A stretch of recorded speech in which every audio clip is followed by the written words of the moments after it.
आज आपण काळ या घटकाविषयी माहिती पाहणार आहोत. पान नंबर आहे 22. पहा, वाक्यामधील क्रिया आता घडत आहे असं जेव्हा बोध होतो तेव्हा ते वाक्य वर्तमानकाळी असते. तर क्रिया यापूर्वी घडून गेलेली आहे असं जेव्हा बोध होतो त्यावेळेला ते वाक्य भूतकाळातील आहे. आणि क्रिया पुढे घडणार आहे किंवा घडायची आहे तेव्हा ते वाक्य भविष्यकाळी असते असा बोध होतो.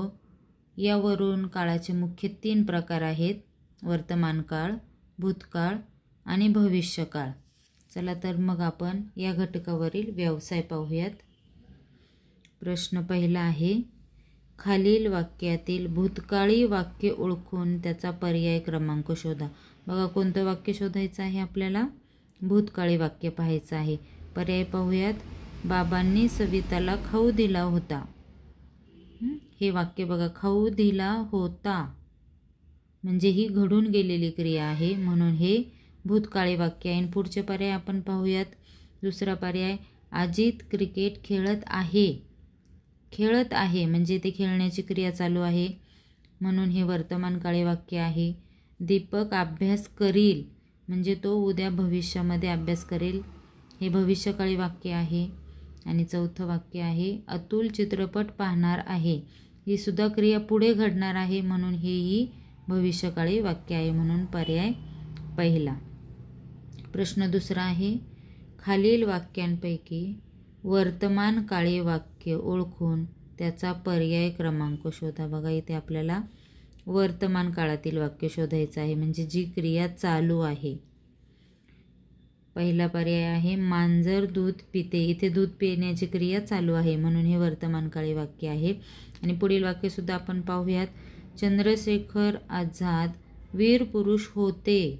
होते म्हणजे ही घडून गेलेली क्रिया आहे म्हणून हे भूतकाळातील वाक्य आहे. शरद अभ्यास करील, पुढे अभ्यास करणार आहे किंवा पुढे ही क्रिया घडणार आहे म्हणून हे भविष्यकाळातील वाक्य आहे. आणि पंतप्रधान अमेरिकेला गेले होते. ही सुद्धा क्रिया काय घडून गेलेली आहे, गेले होते म्हणून हे भूतकाळातील वाक्य आहे. म्हणून पर्याय पहिला, मांजर दूध पिते ही चालू क्रिया आहे म्हणून हा वर्तमान काळ आहे. प्रश्न तिसरा, खालील वाक्यातील वर्तमानकाळी वाक्य ओळखून त्याचा पर्याय क्रमांक शोधा. इथे सुद्धा आपल्याला वर्तमान काळातील वाक्य म्हणजे चालू क्रिया असणारं वाक्य आपल्याला शोधायचं आहे. पहिला पर्याय पाहूयात. आजीने त्यांना लाडू दिले. बघा, ही क्रिया होऊन गेलेली आहे, लाडू देऊन टाकलेले आहेत म्हणजे हे भूतकाळातील वाक्य आहे. दुसरा पर्याय, भाऊ गावाला जाणार आहे. ही क्रिया पुढे घडणार आहे म्हणून हे भविष्यकाळातील वाक्य आहे. तिसरा पर्याय, पूजा पुस्तक वाचते. बघा, इथे वाचण्याची क्रिया चालू आहे म्हणून हे वर्तमानकाळी वाक्य आहे आणि हा पर्याय आपण निवडणार आहोत. आणि शेवटचं वाक्य आहे, गणेशने डबा आणला होता. आणला होता ही घडून गेलेली क्रिया आहे म्हणून हे भूतकाळातील वाक्य आहे. प्रश्न चौथा, खालील पर्यायातील भूतकाळी क्रियापदाचा पर्याय क्रमांक ओळखा. बघा, भूतकाळी क्रियापद आपल्याला शोधायचे म्हणजे जे घडून गेलेले आहे. बघा, जाईल म्हणजे हे पुढे घडणारी क्रिया आहे. वाचेल ही सुद्धा पुढे घडणारी क्रिया आहे. गेला, गेला म्हणजे ही घडून गेलेली क्रिया आहे म्हणून हे भूतकाळी क्रियापद आहे. आणि करतो म्हणजे हे सध्याला चालू काम आहे किंवा चालू क्रिया आहे म्हणून हे वर्तमानकाळी क्रियापद आहे म्हणून आपला पर्याय आहे योग्य, गेला. प्रश्न पाचवा, खालील पर्यायातील वर्तमानकाळी क्रियापदाचा पर्याय क्रमांक ओळखा. बघा, वर्तमान काळातील म्हणजे चालू काळातील क्रियापद आपल्याला शोधायचं आहे. बघा, पहिला पर्याय, नसेल. हे भविष्यात घडणारी क्रिया आहे. असेल, नसेल, करील, होईल या प्रकारच्या ज्या क्रिया असतात त्या भविष्यकाळातील असतात. त्याच्यानंतर दुसरा पर्याय आहे, होता. होता ही कोणती क्रिया आहे तर ही भूतकाळामध्ये घडून गेलेली क्रिया आहे म्हणून हे भूतकाळी क्रियापद आहे. धावेल हे पुढे घडणारी क्रिया आहे म्हणून हे भविष्यकाळी क्रियापद आहे. आणि धावतो, तर ही क्रिया चालू आहे, धावण्याची क्रिया चालू आहे, म्हणून हे वर्तमान काळातील क्रियापद आहे, म्हणून हा पर्याय आपण निवडणार आहोत.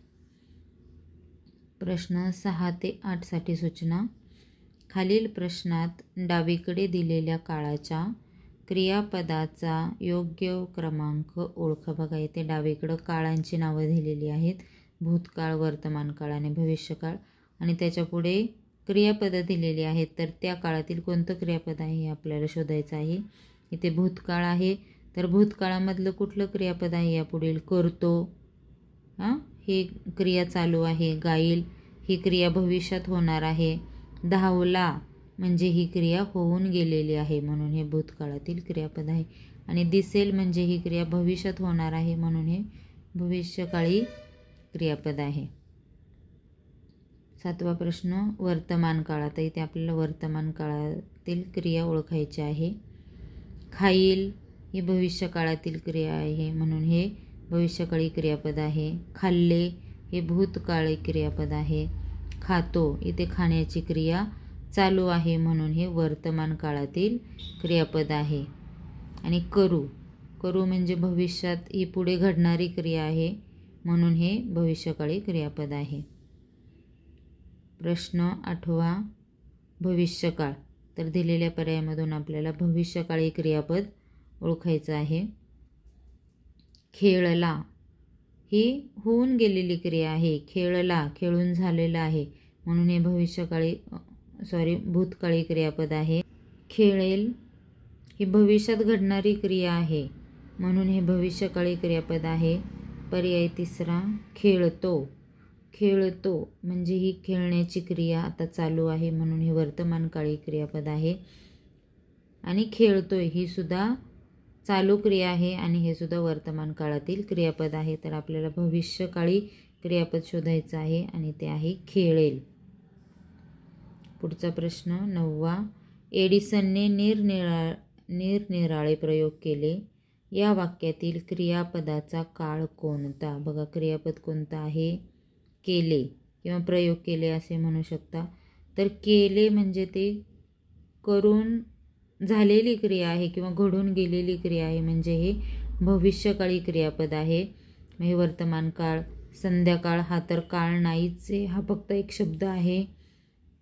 भविष्यकाळ आणि भूतकाळ, तर इथं हा योग्य पर्याय आहे, याला आपण टिक मार्क करणार आहोत. 10वा प्रश्न आहे. पुढील वाक्य वर्तमान काळी करण्यासाठी योग्य पर्याय निवडा. बघा इथे वाक्य दिलेलं आहे, सुधा बाबांना पत्र, आणि इथे आपल्याला क्रियापद पाहिजे आहे वर्तमान काळी, म्हणजे ते आपलं वाक्य वर्तमान काळी बनणार आहे, म्हणून वर्तमान काळ असणारं क्रियापद निवडायचं आहे. मग बघा इथे लिहिले हे घडून गेलेलं आहे. लिहिते म्हणजे हे चालू क्रिया आहे. सुधा बाबांना पत्र लिहिते असं ते वाक्य होईल, म्हणून हा पर्याय आपण निवडणार आहोत. लिहिल हे भविष्यकाळी वाक्य होईल, आणि लिहित असेल हे सुद्धा भविष्यकाळी वाक्य होईल, म्हणून पर्याय 2 सुधा बाबांना पत्र लिहिते हे वर्तमानकाळी वाक्य तयार होईल. प्रश्न 11वा. खालील वाक्यातील भूतकाळी वाक्य पर्यायातून शोधा.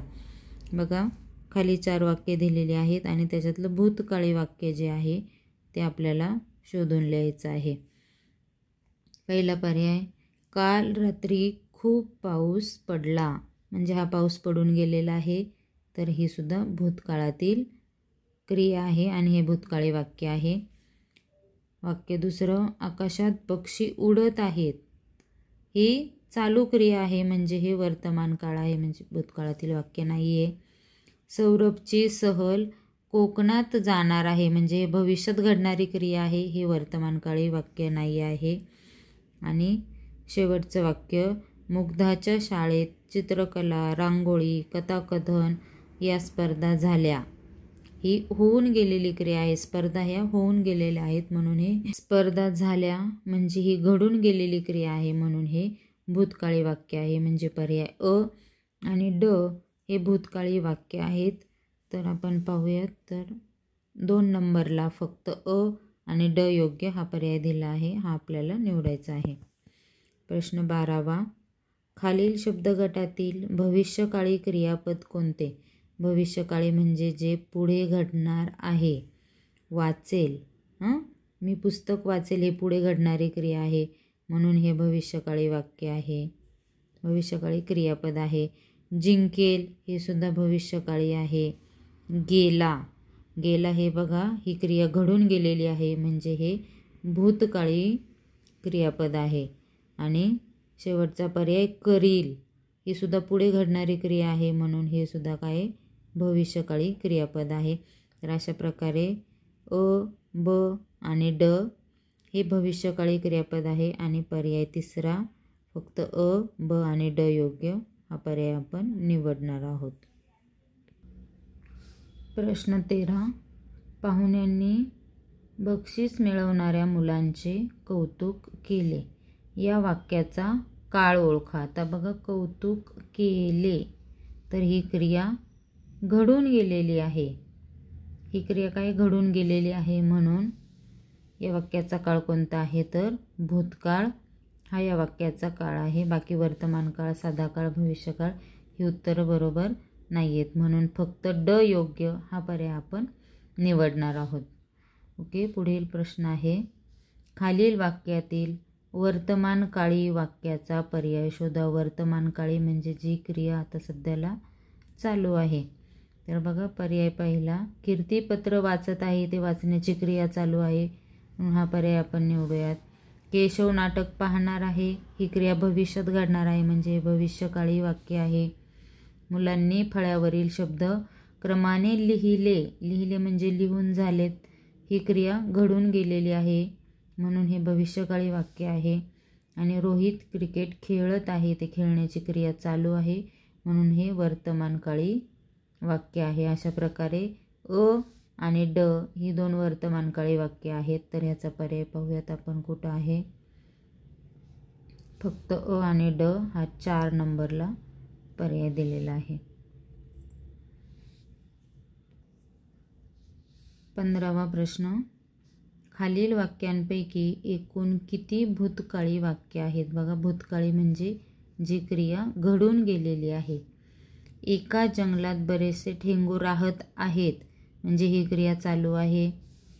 काल शाळेत खजिना शोधाचा खेळ झाला, म्हणजे ही क्रिया घडून गेलेली आहे, म्हणजेच हे भूतकाळी वाक्य आहे. डॉक्टर भिसे अमेरिकेला जाणार आहेत, ही क्रिया पुढे घडणार आहे, म्हणून हे भविष्यकाळी वाक्य आहे. आणि चेतन दुकानात गेला, ही क्रिया घडून गेलेली आहे, म्हणून हे भूतकाळी वाक्य आहे. अशा प्रकारे ब आणि ड हे पर्याय आपले बरोबर आहेत. आणि इथे 2 भूतकाळी वाक्य सापडलेले आहेत, म्हणून पर्याय पहिला आपण निवडणार आहोत. प्रश्न 16वा, खालीलपैकी एकूण किती क्रियापदे वर्तमानकाळी आहेत? वर्तमानकाळ म्हणजे चालू असलेली क्रिया. हे बघा, करतो, काम करण्याची क्रिया चालू आहे, करतो म्हणजे हे वर्तमानकाळी क्रियापद आहे. होता हे भूतकाळी आहे. करेल हे भविष्यामध्ये होणारी क्रिया आहे. आणि काढते ही सुद्धा चित्र काढणे किंवा चित्र काढते ही क्रिया चालू आहे, म्हणजे वर्तमानकाळी क्रियापद आहे. अशा प्रकारे पर्याय अ आणि ड.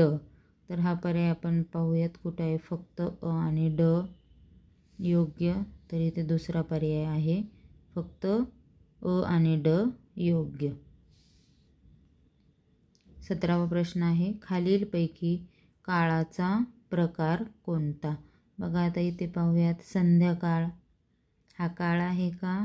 नाही, तर हा कालदर्शक शब्द आहे, वेळ दाखवणारा हा शब्द आहे, हा काळ नाही.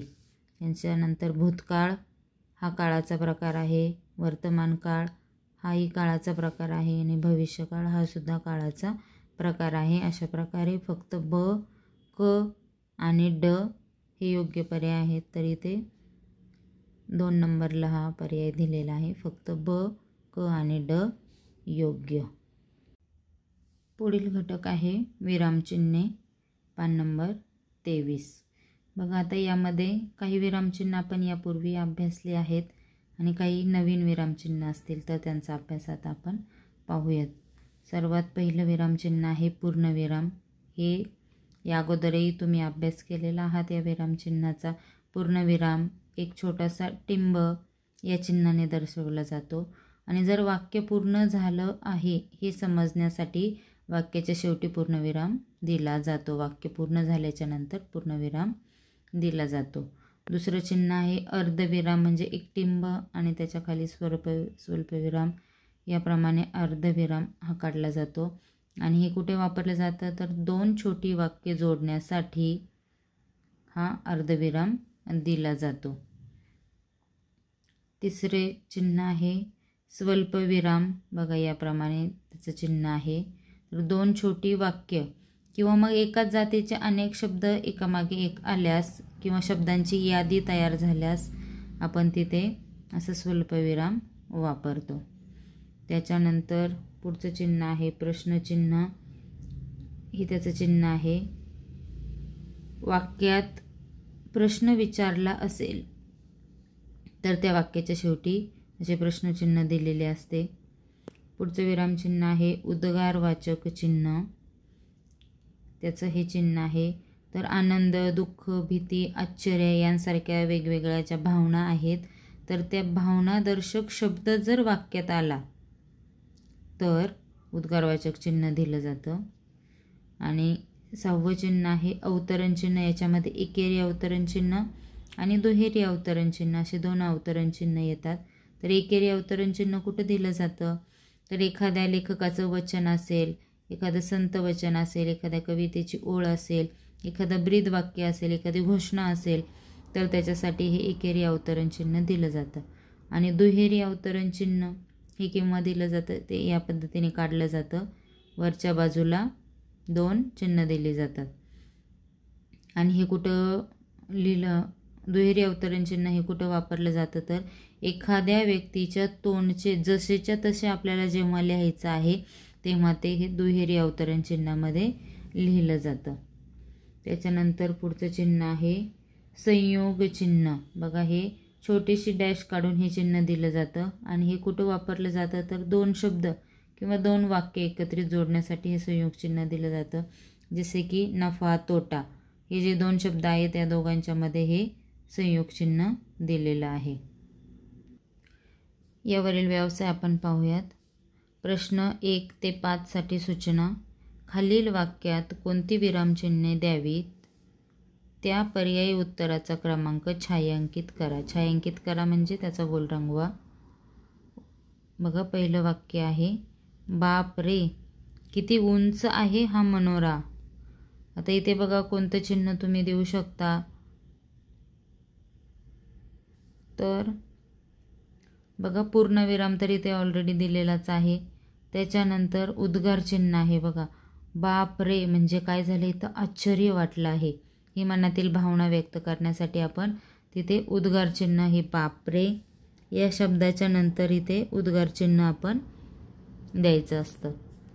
तर अशा प्रकारे हा स्वल्पविराम तर इथे नाही देऊ शकत, संयोग चिन्हही नाही, म्हणून पर्याय दुसरा उद्गार चिन्ह. दुसरं वाक्य आहे व्यंकटेश चुणचुणीत व हुशार मुलगा होता. बघा आता इथे जर निरीक्षण केलं तर ह्या वाक्याच्या शेवटी वाक्य पूर्ण झालेलं आहे पण पूर्णविराम दिलेला नाही आहे.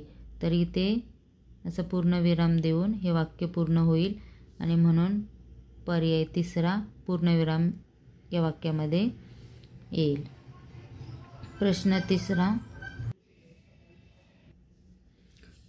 तिसरा शिरीष येतोस का रे लाडू वळायला.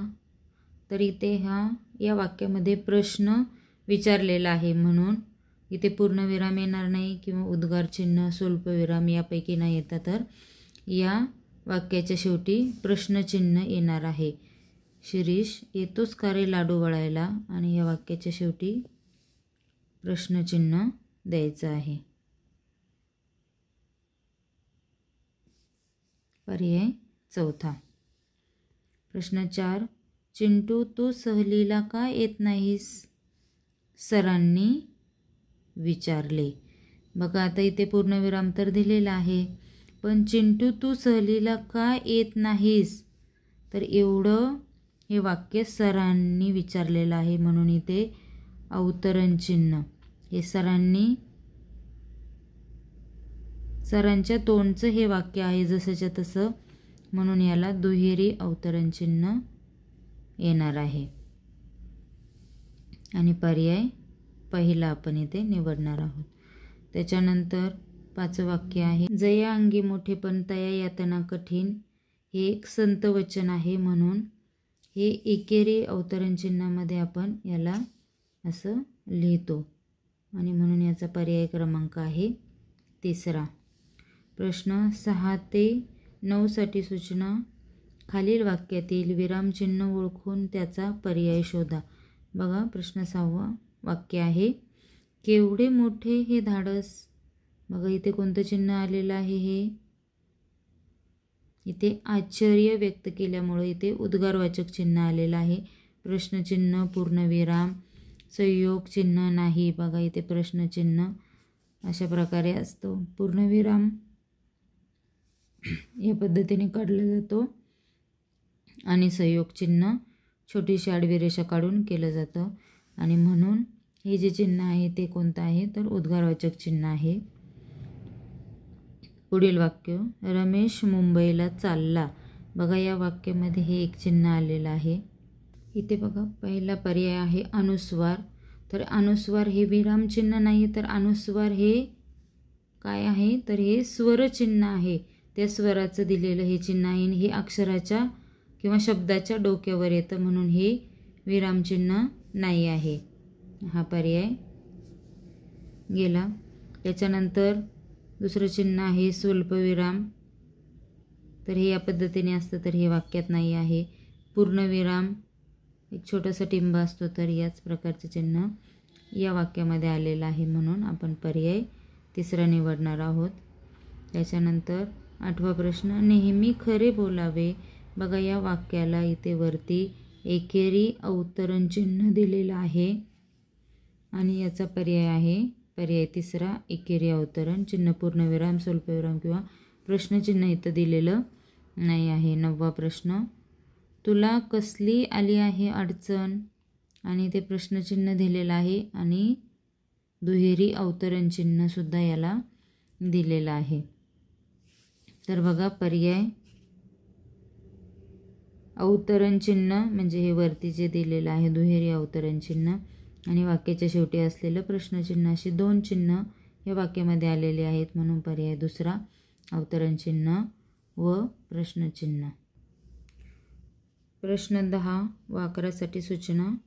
खालील वाक्यातील चुकीचे विरामचिन्ह घातलेली वाक्य कोणती. बघा इथे चुकीचं विरामचिन्ह आपल्याला शोधायचं आहे. तर अनिता सुंदर गाते, इथे वाक्य पूर्ण झाले, पूर्णविराम दिलेला आहे. वसंतने नाटक पाहिले, पूर्णविराम दिलेला आहे. सत्यमेव जयते हे ब्रीद वाक्य आहे, म्हणून त्याला एकेरी अवतरण चिन्ह दिलेलं आहे. आणि शेवटचं वाक्य आहे, तू कोठे गेला होतास. तर इथे प्रश्न विचारलेला आहे आणि शेवटी प्रश्नचिन्ह दिलेलं नाही, म्हणून हे चुकीचं वाक्य आहे, म्हणून पर्याय 4 आपण निवडणार आहोत. प्रश्न 11, बाप रे केवढा मोठा साप. तर याच्यामध्ये आश्चर्य व्यक्त झाल्यामुळे इथे उद्गारवाचक चिन्ह आलेले आहेत. अनिल, बापू, रमेश इकडे खेळायला या. इथे बघा एकापेक्षा जास्त मुलांची नावे आलेली आहेत, म्हणून इथे स्वल्पविराम दिलेला आहे आणि वाक्याच्या शेवटी पूर्णविराम दिलेला आहे, म्हणजे सर्व चिन्ह ही योग्य दिलेली आहेत. 3रं वाक्य, गांधीजींना लोक महात्मा म्हणत. आता बघा या वाक्यामध्ये वाक्य पूर्ण झालेलं आहे, पूर्णविराम दिलेला आहे, पण महात्मा हा जो शब्द आहे या ठिकाणी महात्मा हा जो शब्द आहे तर ही लोकांनी गांधीजींना दिलेली पदवी आहे किंवा या वाक्यातील तो महत्त्वाचा शब्द आहे, म्हणून याला एकेरी अवतरण चिन्ह देणं गरजेचं होतं, पण ते दिलेलं नाही, म्हणून चुकीचे विरामचिन्ह या वाक्यामध्ये आहेत. म्हणजे फक्तच पूर्णविराम दिलेला आहे आणि एकेरी अवतरण चिन्ह इथं दिलेलं नाही, म्हणून हा पर्याय आपण निवडणार आहोत. आणि शेवटच्या वाक्यामध्ये तुला माझ्याबरोबर यायची का, तर इथे प्रश्न विचारलेला आहे, म्हणून इथे प्रश्नचिन्ह दिलेलं आहे, म्हणून चुकीचं चिन्ह फक्त 3ऱ्या वाक्यामध्ये आहे. प्रश्न 12, पुढील वाक्यात कोणते विरामचिन्ह वापरले आहे? वाक्य बघा पुढे दिले आहे. वर्षा, कुठे आहे ग तू? प्रश्न विचारलेला आहे, प्रश्नचिन्ह आहे. दुहेरी अवतरण चिन्ह आहे. कोणीतरी बोललेलं वाक्य जसंच्या तसं लिहिलेलं आहे म्हणून इथे दुहेरी अवतरण चिन्ह सुद्धा दिलेलं आहे. म्हणून बघा इथे पूर्णविराम नाही आहे, तर दुहेरी अवतरण चिन्ह वापरलेलं आहे, प्रश्नचिन्ह वापरलेलं आहे आणि स्वल्पविरामसुद्धा इथे वापरलेला आहे. म्हणून ब, क आणि ड. तर फक्त ब, क आणि ड योग्य, तर तिसरा पर्याय आपण इथे निवडणार आहोत. प्रश्न 13वा. खालीलपैकी विरामचिन्हांची कोणती जोडी अयोग्य आहे, म्हणजे चुकीची जोडी आहे विरामचिन्हांची? बघा प्रश्नचिन्ह आणि त्याचं हे चिन्ह बरोबर जोडी आहे. पूर्णविराम आणि त्याच्या पुढे तर हे स्वल्पविरामाचं चिन्ह दिलेलं आहे. पूर्णविरामाच्या पुढे हे स्वल्पविरामांचं चिन्ह दिलेलं आहे, म्हणजे ही अयोग्य जोडी आहे. पुढील पर्याय पाहूयात. उद्गार चिन्हाच्या पुढे त्याचं चिन्ह बरोबर आहे, अर्धविरामच्या पुढे त्याचं चिन्ह बरोबर आहे, म्हणजे अयोग्य जोडी 2 नंबरची आहे. प्रश्न 14वा. पुढील वाक्यात एकूण किती विरामचिन्हे वापरली आहेत? बघा इथे वाक्य आहे. काय म्हणते आमची मुग्धा, आईने बाईंना विचारले. बघा इथे दुहेरी अवतरण चिन्ह आहे, प्रश्नचिन्ह आहे आणि पूर्णविराम आहे. अशा प्रकारे इथं एकूण 1, 2 आणि 3 प्रकारची चिन्ह वापरलेली आहेत, म्हणून पर्याय चौथा. प्रश्न 15वा.